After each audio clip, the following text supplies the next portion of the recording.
Well, good afternoon, everybody. Welcome. It's my very great pleasure today to be able to welcome Christopher Hogwood here to Cornell as an A.D. White Professor at Large. Professor Hogwood is one of the major figures in the musical world today. His pioneering work has wrought profound changes to our understanding of the music of the past, and in so doing has immeasurably enriched the musical life of the present. A musician of exceptional curiosity and intelligence, Christopher Hogwood has, throughout his career, combined the pursuit of artistic excellence with research, experimentation, and original thought. His contributions reach beyond music to the history of instruments and technology, to the visual arts, and to the place of music in society and in education. Professor Hogwood is perhaps best known as one of the most influential exponents of historically informed performance. He was a founding member of the Early Music Consort of London in 1965, and in 1973 established the groundbreaking and internationally acclaimed Academy of Ancient Music, which he directed until 2006, and with whom he made over 200 recordings.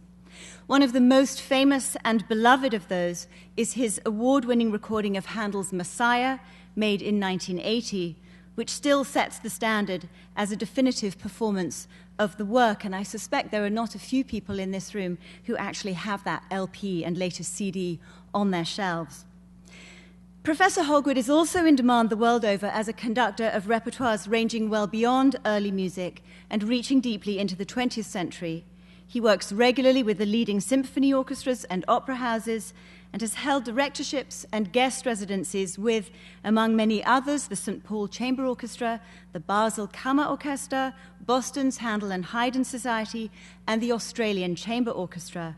A truly international figure, in 2010, he was named the Beijing Music Festival's Artist of the Year. Equally important as his work as a conductor and keyboard player are his accomplishments and contributions as a scholar. His many articles, books, and editions reveal fresh insights into and make accessible in new ways repertoires ranging from the 20th century Czech composer Bohuslav Martinu to Carl Philipp Emanuel Bach, from Felix Mendelssohn to Francesco Gemignani. Christopher Hogwood's superb biography of Handel was published in 1982 with a revised edition in 2007, and typically for him is a book both informative for the professional scholar and richly accessible for the student and general reader. Recognition of Professor Hogwood's scholarly achievements has come in the form of numerous prizes and affiliations with many distinguished institutions, including honorary doctorates at the University of Cambridge and the University of Zurich.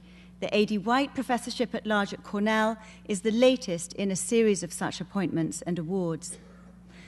Many of Christopher Hogwood's activities, both in a hands-on capacity and in an advisory one, have been dedicated to making things change. He's a promoter of new ideas, especially when dealing with music and thought from the past, and I think it's fair to say that he's made the old come to life in myriad new ways.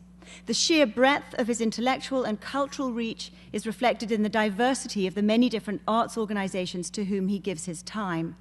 These include the Terezin Chamber Music Foundation in Boston, the New York Experimental Glass Workshop, London's Research Center for the History and Analysis of Recorded Music, and Cambridge University's Research Center for Musical Performance as Creative Practice.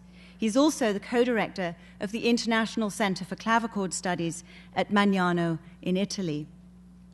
Involvements and collaborations such as these speak to Christopher Hogwood's commitment not just to his own art and research, but also, importantly, to education, and especially to the support of younger performers and scholars. That Christopher Hogwood has graciously accepted the position as A.D. White Professor at Large at Cornell presents us with a great opportunity. We all, students, faculty, community members, have much to learn from this exceptional musician, scholar, and teacher, and it is a great honor to have him here. His lecture today is entitled, "The Past is a Foreign Country, Why Making Music Matters." Please join me in welcoming Christopher Hogwood. Thank you.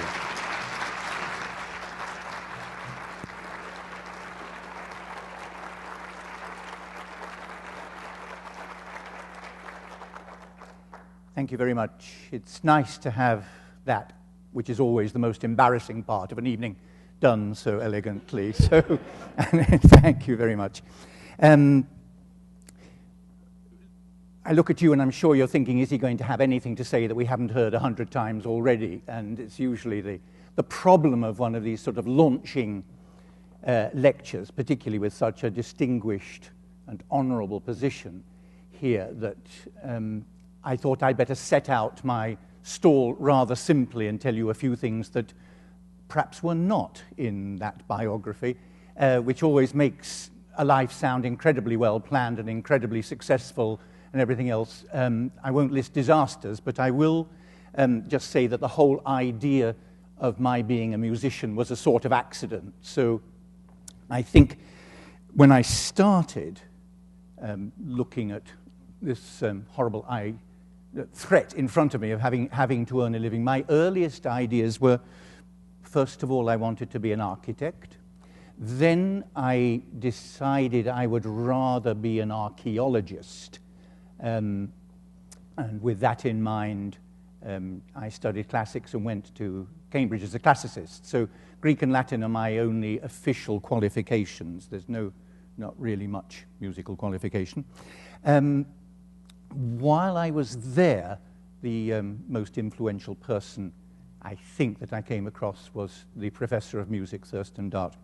And it was at that point that I started turning towards ancient music. So everything began with A. I think I must be rather early in my series of incarnations, and next time it will be working through the B's.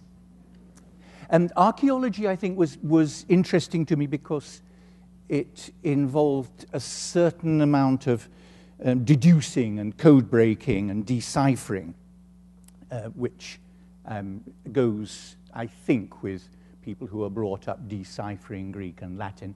But it seemed to be looking backwards and not to a great extent looking for, it was dead end in a lot of respects.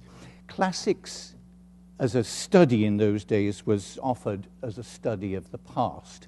And there was not much present in those days in Cambridge, not much future, except, of course, they assured you would get a very well-paid job in the Foreign Office and become a diplomat and travel widely at the country's expense. That didn't seem a very good reason for studying two ancient languages.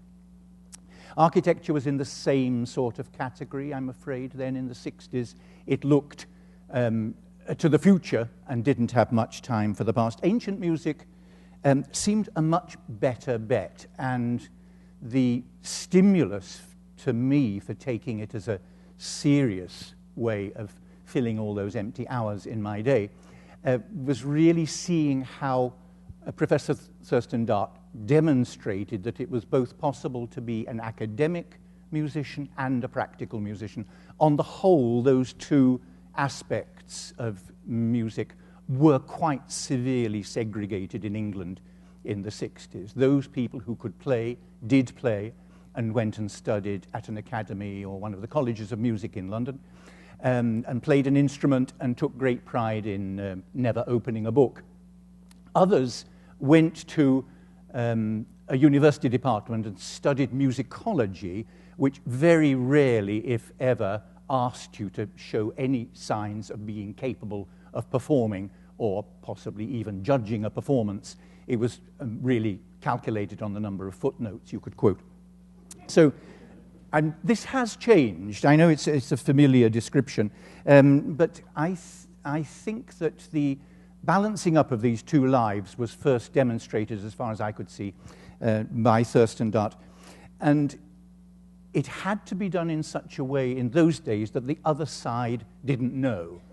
There was something slightly disgraceful at playing truant if you were a Cambridge professor, and running down to London and playing the Goldberg variations or conducting an orchestra or making recordings.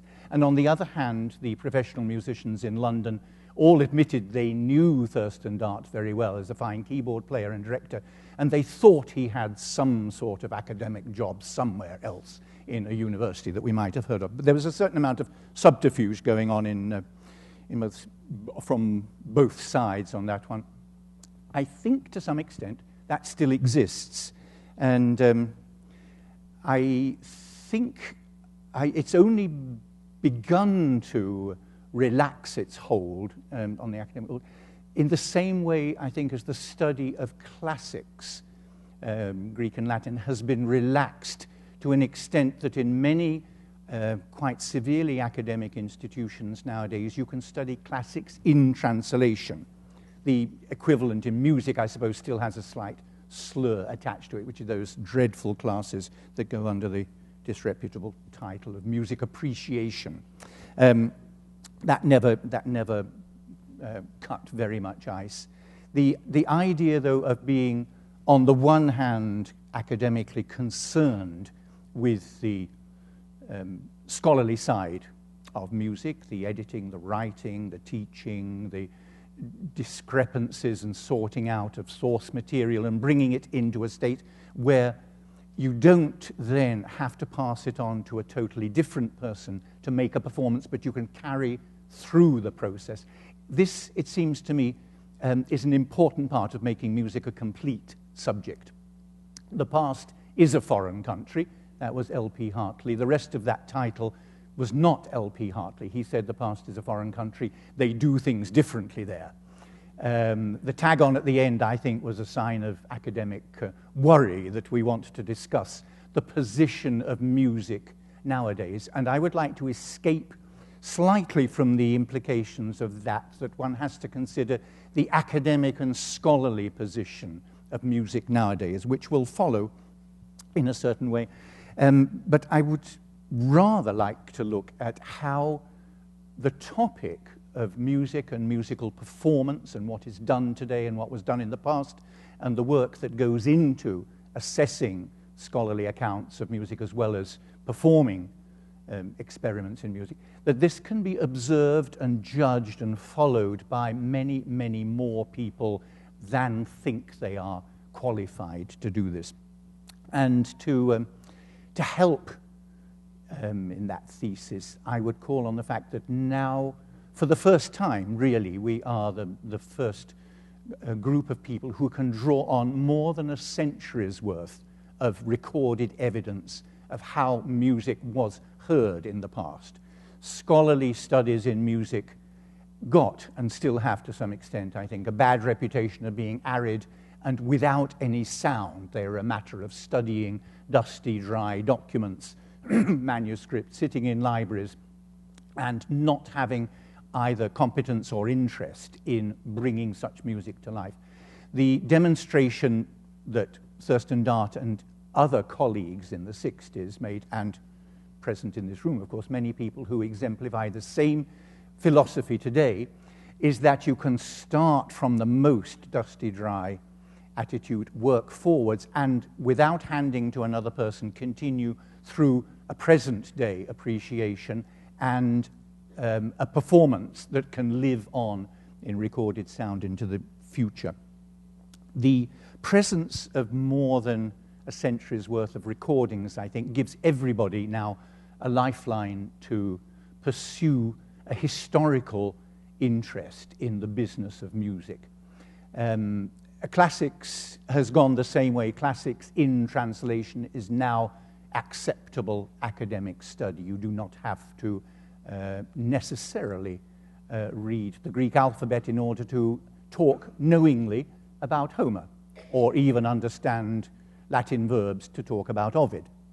There will come certain stages in your academic career when this is required if you want to take a certain turning. There will be many other outlets, and particularly if you are non-professional or a non-academic in this field, where such skills could be useful but not necessarily essential. I'd like to recommend the same, I think, for the musical world, that with more than 100 years worth of recordings, you have an absolutely wonderful background facility for dipping into almost anything you are interested in and coming up with as informed an opinion as any other expert around.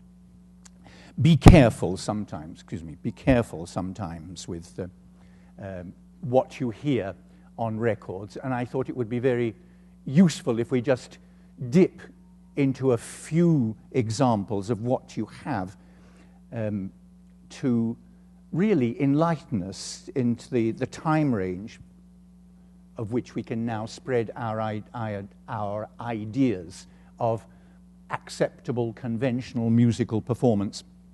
I think now we have an increased regard for the skills of the idea of music being a Darwinian progression from ape to human, and every generation gets better and better, has long been given up.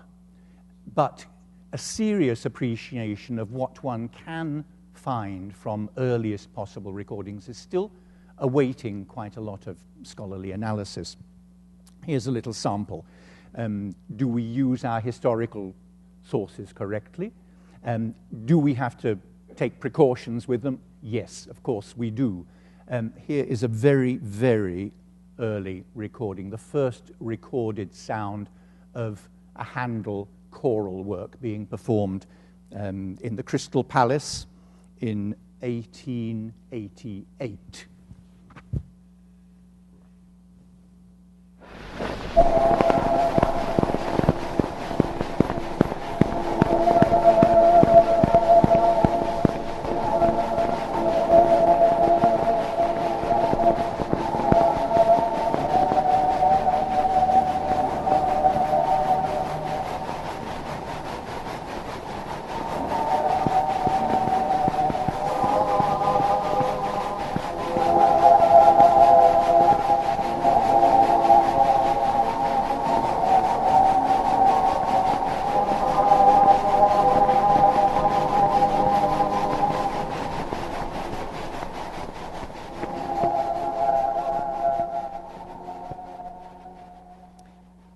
You didn't get very much out of that, except you have to take my word for it. It was June 1888. It was the first use of the Edison cylinder that was brought over by Colonel whatever he was called, who was Edison's agent in England. There was a choir singing there of over 3,000 people. And there was an audience, the Victorians are wonderful, the audience numbered 23,722. Nothing if not accurate. Here is a more recent recording, Paul McCreish, of that same little snippet of a chorus from Israel in Egypt.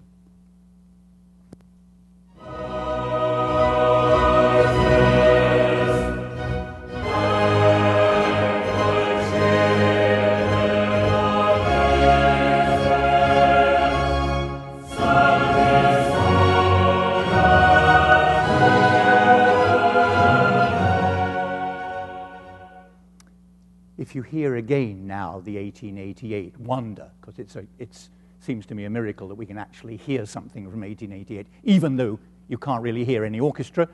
You can tell this is a very vast chorus and it's going extremely slowly. Just have this track, you have another chance.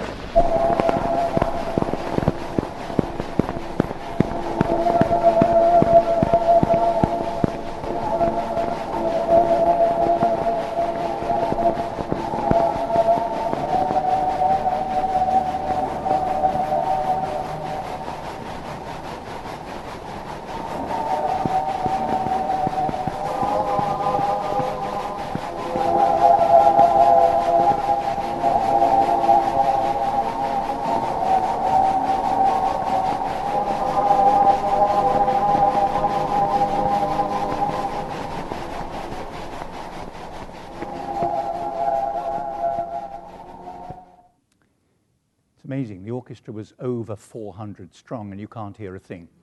But I assure you, it was there. We have pictures of this event. Recordings do and can preserve for us things that can never be found again. And I think the price of that, of course, is it's enclosed in its own amber, as it were. You have to, and I think we're getting every year more used to making the necessary accommodation for it not being the most modern sound in the world, get through that surface noise, though, and you can hear things which no longer exist. Here's one sample. Throughout the Baroque period, the leading voices, the most expensive operatic voices in the world, were the voices of castrati. that is, men singing soprano or alto. They are no longer to be found, so any Handel opera that goes on nowadays is lacking one of its most powerful, expensive, and original elements that was taken for granted in those days. You can hear the voice of Moreschi, who was, Alessandro Moreschi was born in 1858. He recorded what you're going to hear in 1913.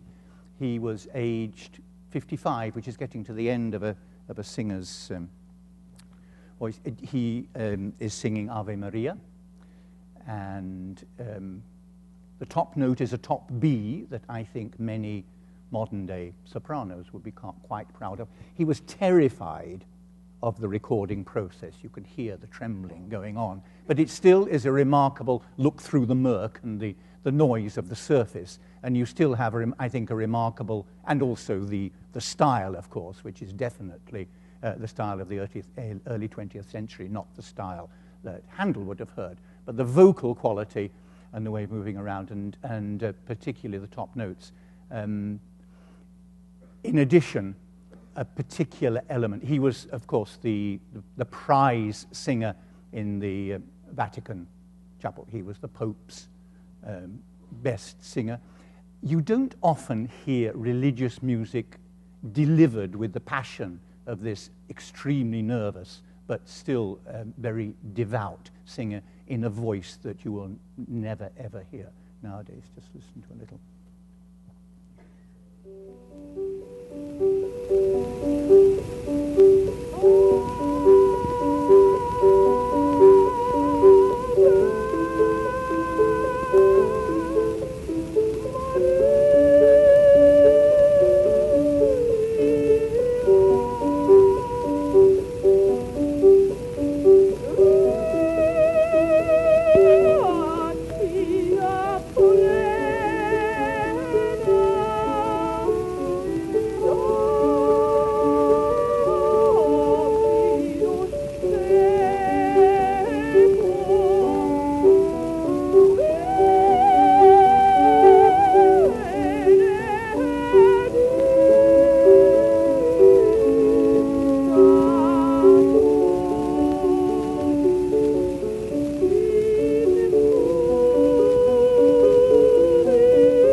Wonderful vocal skills there once you get through those things that you find stylistically a little bit upsetting at the start. And Many sopranos at the Met would be proud to have a top B like that at age 55.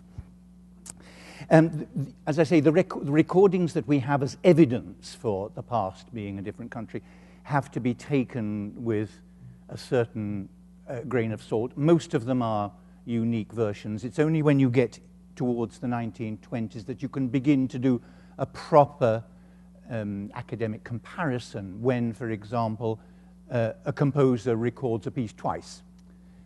We have Elgar recording Enigma variations once and then 5 years later recording again.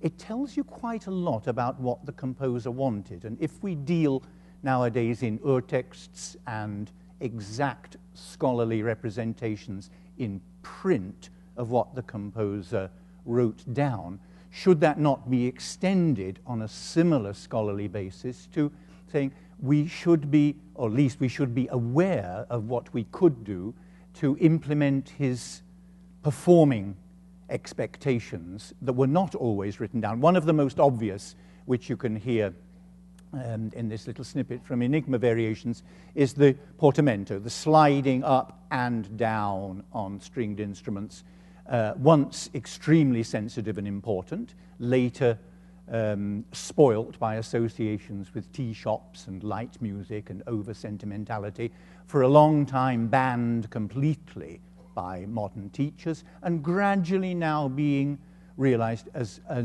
very important expressive period device to be applied in different ways with different techniques to different repertoire. You also need to compare, I think, these early recordings by composers of their own music with the signals they gave you on the printed page. Elgar is wonderfully contradictory. On the printed page, he says, there's a crescendo, and in his performance he makes a diminuendo. He writes on the printed page strictly in tempo, and in fact in his own performance he nearly doubles speed, he gets so excited. The result of Nimrod, though, in his hands is a very different piece, I think, from the sort of music that gets, the versions of this music that get played now on the deaths of kings and emperors and presidents and who have you. Nimrod was a noble piece and a moving, in all senses, and very flexible creation with an enormous dynamic range. It begins so softly you hardly know it's begun. Listen for these slides up and down that you will never, ever hear a modern orchestra allowing itself to perform, and also the way the speed runs on and runs back to prevent any feeling at all of self-indulgence or sentimentality, which nearly always overwhelms this piece in a typical performance today.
wonderfully sincere, absolutely non-sentimental, over in at least, I think I timed a few comparative recordings, and it's over in about a minute and 15 seconds sooner than some of the more indulgent ones.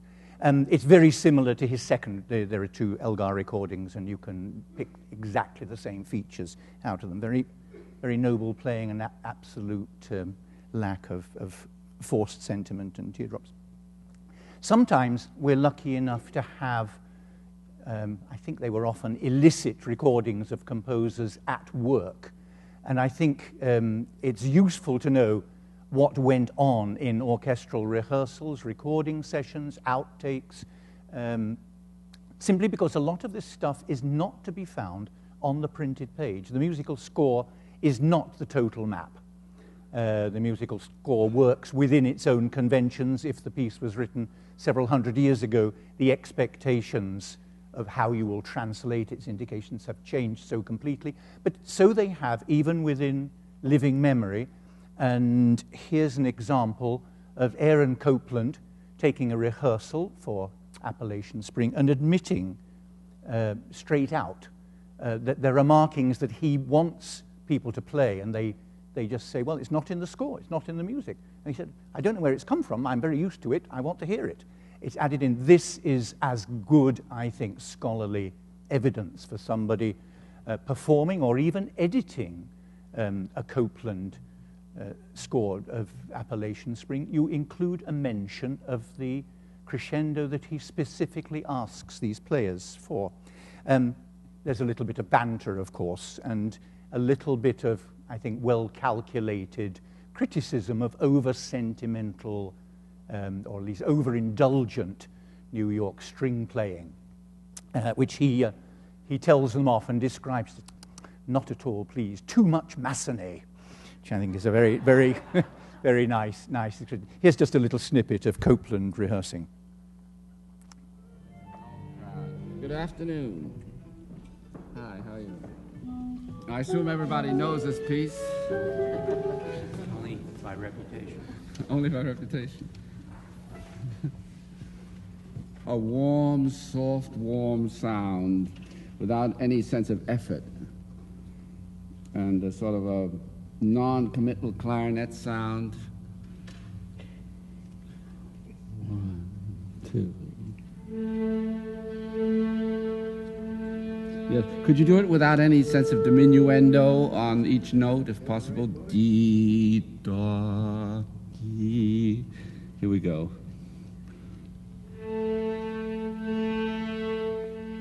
Yes. I give a sort of a cutoff and beat. Yes. Here we go, right there at the attack. 6.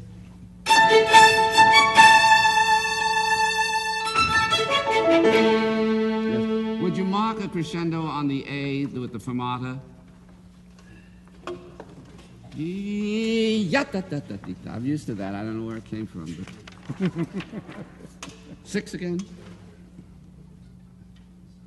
There isn't so much loudness as sort of bounciness that I was looking for. Yes.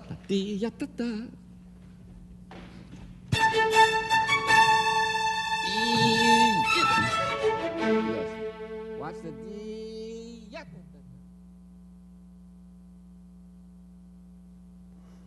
There was lots more rehearsal. It's a very interesting little extra disc you can get if you buy Copland complete orchestral works. You get that thrown in at the end, which I think adds a lot to what we normally hear and gives you a lot that isn't actually in the printed score. If one's dealing in terms of historically informed performance, as one is nowadays, then that sort of evidence, I think, ranks as high as any written note on the page. The fact that we have Copland himself saying he doesn't know where it comes from, but he likes it, merits a footnote and an inclusion in everybody else's performances. We can educate ourselves, I think, as well as be educated in the musical world from this sort of listening. And I think too much of the musical activity that surrounds us now is sort of guarded behind a professional screen. We're not allowed so much into it when it is instrumental. Choral music is still, I think, open territory, and it is assumed choruses will in many cases be amateur performers. There are not so many large professional paid choruses in the world. Choral singing is an amateur business. There are not so many seriously involved amateur orchestras at a high level, but most of the high professional orchestras work with an amateur chorus. Singing is therefore, and choral music depends very much on the interest and the ability of its amateur membership, quite unlike the work that goes on with a symphony orchestra or even in an opera house. So those sort of examples lead one towards what sort of private music as well as what sort of vocal music is available. And the business of transferring music from its original status or its original place of performance and made accessible elsewhere, this has changed a lot, and the facility that I'm applauding so much now, the availability of recordings, when it was not available, there had to be a transfer of medium while the same music moved into another territory. It had to be recast in a form suitable to that territory. Choruses may want to sing contemporary music. The composer will oblige, maybe by taking famous instrumental music and just adding words to it. Here's Sam Barber doing exactly that.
That's Sam Barber's own arrangement with the words of the Latin Mass, Agnus Dei, set to the Adagio. Sung by one of the best institutions for music education, I think. It's a collegiate choir with boys singing the top part. That was another way of producing a musical education, whether you wanted it or not. And they nowadays lose their voices, and they are perfectly mature, finished professionals out of a job when they're 14 or 15. But it is, in its own way, I think one of the best, still one of the best surviving methods of music education, taken on the run with no expectation that there is a full professional life ahead. This is, in fact, applauding the importance of private music. So a private music, I do think it's probably a declining activity now, because if we talk of playing music now, most people will immediately reach for their iPod and press a button. That's your private music. Before this was an available thing, you retired home with a few friends, and whatever your professional business might have been, you could adopt a private attitude and an amateur attitude to performing famous music. The famous music you wanted to perform, of course, might not always have been available for the resources you had. Arrangements have acquired a slightly dirty reputation, and since the invention of historically informed performance, there's a slight misgiving when people say, I am going to deal in an arrangement of a famous piece. They say, why are you not dealing in the urtext version with the exact and proper resources in a proper professional capacity? Well, we don't have them. We are just a small little group at home. We are before the days of recordings, and we have heard that there are famous symphonies being written by Haydn. We want to hear Haydn symphonies. We think one day we may actually get to a concert in London, and maybe Haydn himself will be conducting there. We know he comes and does this. But for the majority of people who heard of this music and this composer by reputation, the only chance of having the musical experience live was to get to know it in a reduced form. And some of these reductions, I think, are extremely telling and nowadays extremely important. Here is a little description which was given by Sam Wesley, actually, when he was giving music lectures in London. He devoted one entire lecture to the business of the making of arrangements. And at the end of that, he gave certain recommendations. And he says, let me recommend certain invaluable works originally constructed for a full band that have been very ingeniously contracted for the convenient accommodation of small musical parties. Wonderful phrases. And particularly, he says, let me instance 12 delectable symphonies of Haydn, which have been reduced from the score with extraordinary ingenuity and accurate judgment by the late accomplished and energetic master of his art, John Peter Salomon, and nicely adapted for 2 violins, viola, cello, flute, and a supporting accompaniment on the pianoforte. Salomon, of course, was Haydn's concertmaster in London for all the 12 London symphonies. He had paid and brought Haydn over to England and given him one of his best musical breaks of his life, composing for one of the best orchestras in Europe on a very large salary per symphony. But in the end, Salomon took these symphonies himself and kept them, bought them copyright off Haydn, and adapted them. First of all, for the medium of the piano trio, which is fine if you're the pianist, but not much fun if you're the violin or the cello, because they just went chung, chung, chung, chung, chung, chung, chung, chung, chung, just filled in. The piano got all the jam. Salomon realized that this did not do real justice to these complicated pieces, and so he devised, I think, a very ingenious grouping, which is this one described by Wesley, which is a flute, a string quartet, and an optional piano. The piano plays a sort of continuo part, as Haydn himself did, sitting at the keyboard in the London concerts with the full band. And nearly everything that is of musical consequence in those originals can be accommodated by Salomon's very neat arrangement. 12 of them, they're perfect fodder for an amateur music evening, and you go on discovering so many small and interesting facets of Haydn's musical language that quite possibly escape you when you're listening to the full rampage of a symphony orchestra in a concert hall. Here's the beginning of just a little one of them.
I think they're delicious arrangements, and they were very much appreciated by the amateur music public. They were kept in print for nearly 100 years. You can buy them again now.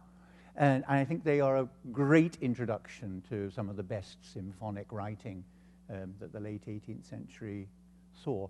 And I think the recommendation that the small musical parties could make use of this sort of adaptation works very much in the favor of the professional players, who then will nearly always find that they are facing an audience in their big concerts of people who are well aware of what the music is saying, how it is saying it, and will pick up the niceties of performance. There are not always enough virtuosi on certain instruments to go round. Adaptation is always necessary. It can sometimes give you a completely new view of a terribly familiar piece. You hear the Mozart clarinet concerto far too many times, of course. It's nice to know that there is an arrangement of the Mozart clarinet concerto for the viola. Absolutely wonderful. A viola does not have too many concertos to its name. There are good viola players with too little repertoire to play. It is such a breath of fresh air to hear familiar music in an unfamiliar dress played by a great virtuoso in an arrangement which has all the hallmarks of being a great piece in its own right. I can't tell you who made it because it was anonymous, but it was published in Vienna in the very early 1800s.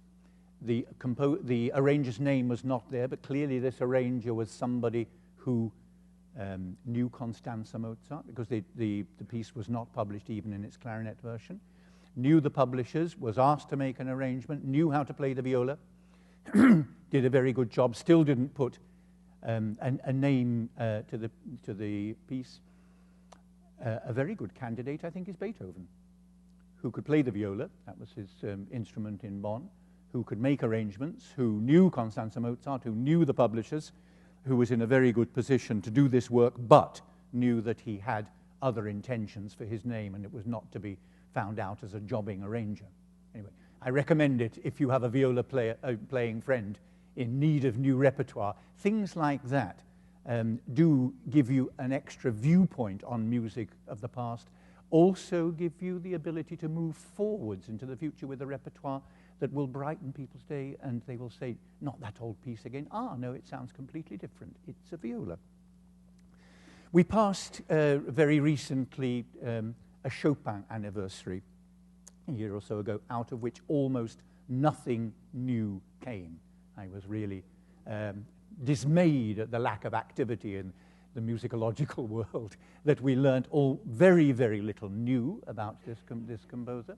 We learnt very little new about the instruments. It was really a wasted opportunity. But you can put it right to a certain extent, because we do have wonderful performances from long dead pianists that produce, I think, an effect and an attitude to keyboard performance, which nowadays, with Lang Lang amongst us, get completely forgotten. I wanted to end just by offering you two samples of pianism.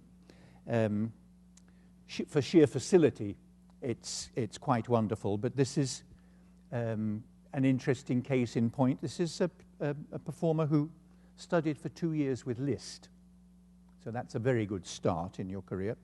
He then gave up playing for several years to study philosophy, and then went back to playing the piano worldwide and made recordings on both electric recordings and on piano rolls, so you have a sort of check on whether one or the other distorts or unfairly changes the performance style. This was Moritz Rosenthal. He was born in the Ukraine. He died in New York.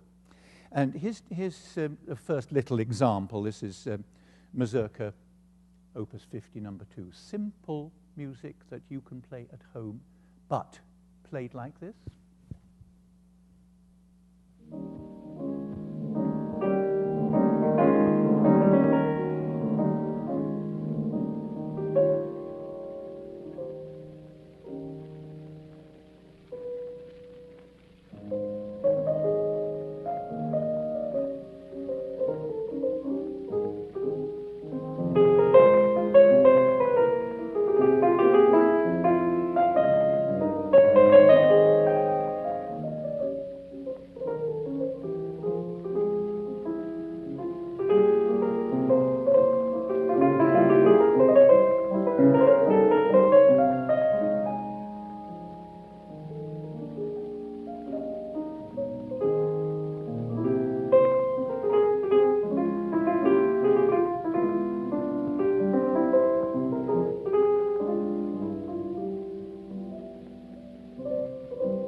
It's a great example of how to take a familiar piece and so enjoy the performing of it with such freedom that you can't help hearing it, I think, anew and having the same enjoyment as Moritz Rosenthal gives the impression of, you know, discovering that middle energetic section for the first time in his life.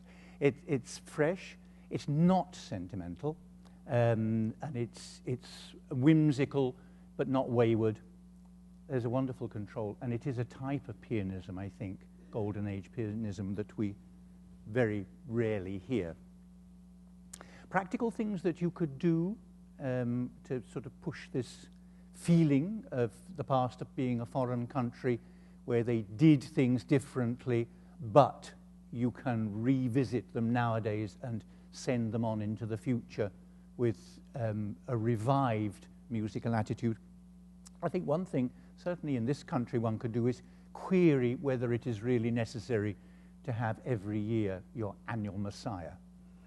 I know it's blasphemy to suggest we might have heard enough of that piece, but similarly to the ballet companies and the endless Nutcracker. There are many very lovely alternatives that would employ the same hands and voices in equally good ways and be much better for the musical digestion and appetite of the country. You could encourage string quartets, for example, to play a very nice string quartet arrangement of the Mozart Requiem. We've heard too many Mozart Requiems. Very few people, I think, have heard Lichtenthal's very nice adaptation of the Requiem for 4 string players. You could put, or at least encourage your friends and your concert planners and buy tickets to support your views, cut out some of the more famous names and look at some of the names that don't get, I think, the sort of innings that they really deserve.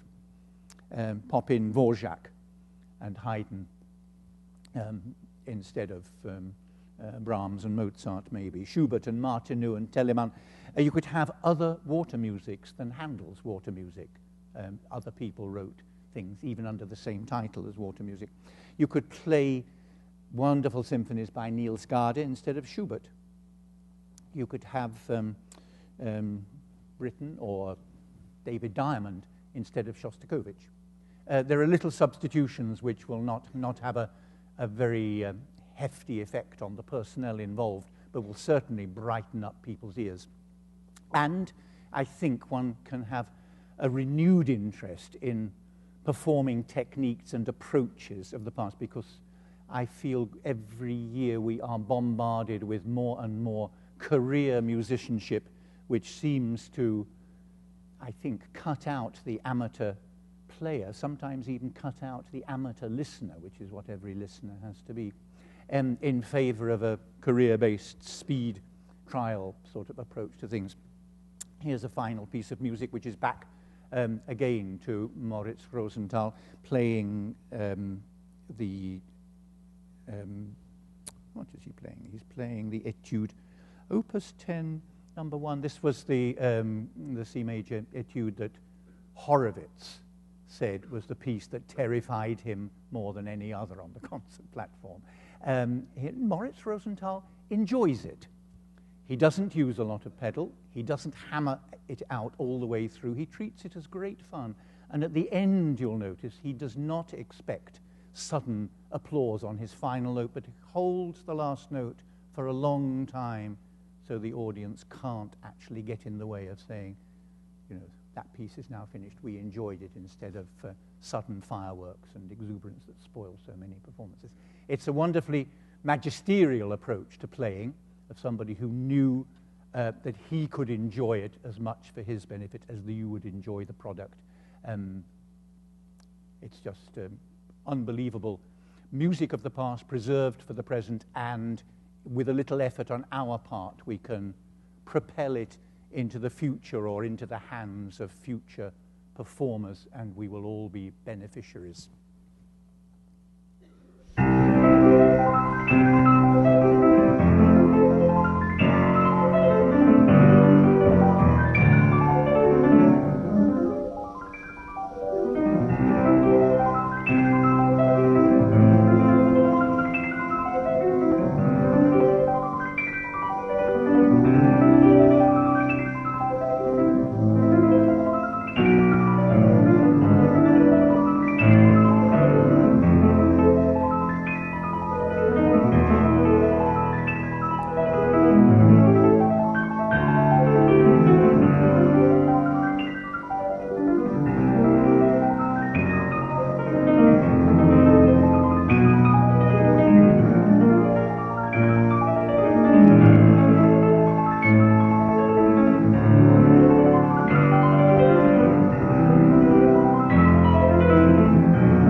Thank you.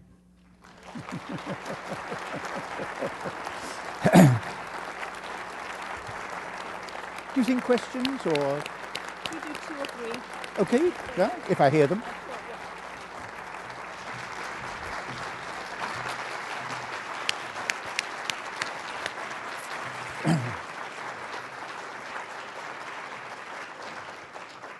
Well, thank you for a fascinating window into the world of the musical archaeologist. We're going to take just 2 or 3 questions now. So if you would like to ask your question loudly, I will try to repeat it that we may all hear. Yes? You've spoken about strings, winds, piano. How about us trombone players? Go in here. I think we heard that one. I think you heard that one. Trombone players, question mark.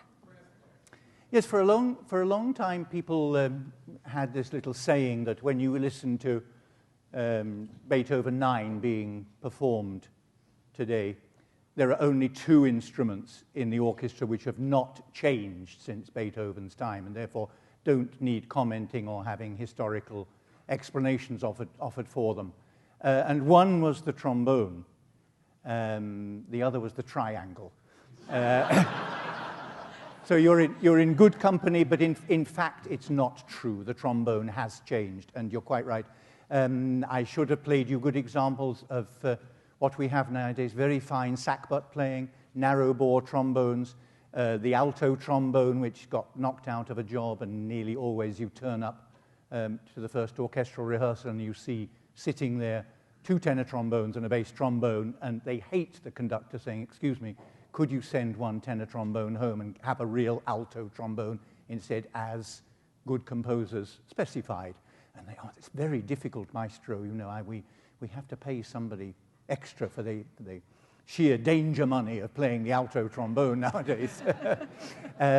So you're quite right, yes, the trombone should get into any feature of historical changes that need to be reversed. I would be entirely with that. Yes. Trying to bridge that gap between the practical musician and the academic. When we play, let's say, a Brandenburg concerto, how do you decide to set the tempo? Yes, how do we decide on practical matters like setting tempo in Brandenburg? I'm not sure that setting the tempo in the Brandenburg is necessarily something that requires a 50% academic, 50% practical thing. If I'm playing Brandenburg 5, I set it at my tempo, meaning that's as fast as I can play it. And I don't want to come off the rails in the cadenza. So there are plenty of good ways of establishing what relative tempi might have been in any period.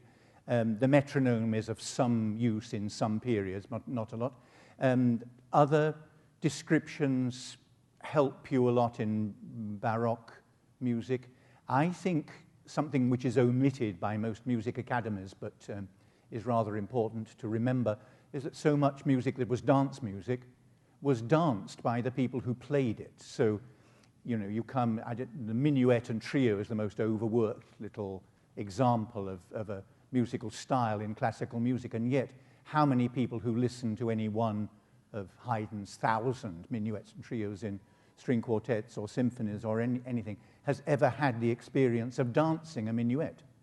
Because the minuet is written in 3/4, but it's danced in 6/4. It's not 1, 2, 3, 2, 2, 3, but it's 1 and 2 and 3 and 2 and 3. And the result is you get a strong bar and a weak bar, and the result of that is that the final bar of every minuet and trio is an up bar and not a down bar. So you don't land on that cadence, but you have 1, 2, 3, 2, 2, 3, da-da-dum. Dead easy to get into the trio, dead easy to get out of the trio because you're up, and then it inevitably falls. Once you've solved that sort of little problem, which dancing the minuet, you can't always make an orchestra stand up and dance, but you can get quite close to establishing this idea with them. And once they've got even mentally the idea that they might one day dance like that, they then play it very much better and you don't have the usual waste of time of how do we end the trio and get back to the minuet.